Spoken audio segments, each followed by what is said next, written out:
మీరు గత 19-24కి 24 నుంచి వచ్చి మనకు 1 year అయింది. ఈ రోజున ఆ 5 సంవత్సరాల పరిపాలనకి ఈ సంవత్సరం పరిపాలనకి ప్రతి ఒక్కరు ఒకసారి ఆలోచించండి. అంతకుముందు గత 5 సంవత్సరాల్లో చూస్తే ఎక్కడ చూసినా ఒక రోడ్డు వేసినటువంటి పరిస్థితి లేదు.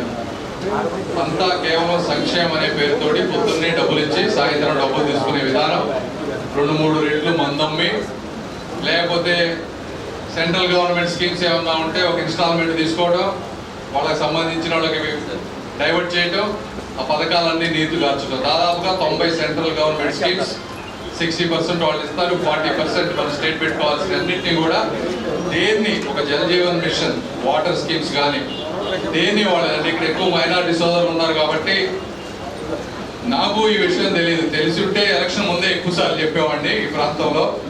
నేను ఈ మధ్య తెలుసుకున్న PMGVK అనే ఒక ప్రోగ్రాం ఉంది, ప్రధానమంత్రి JVK జన్ వికాస్ కార్యక్రమం JVK. ఇది కూడా ఏంటంటే నా పార్లమెంట్ సెగ్మెంట్లో చాలా మంది మైనారిటీ సోదరులు ఉన్నారు. వాళ్ళకి స్కూల్స్ కానీ కమ్యూనిటీ హాల్స్ కానీ ఇవన్నీ కట్టాలంటే అసలు ఏమైనా గవర్నమెంట్ స్కీమ్స్ ఉన్నాయా అని మినిస్ట్రీకి వెళ్ళి కనుక్కుంటే ఈ స్కీమ్ గురించి తెలిసింది.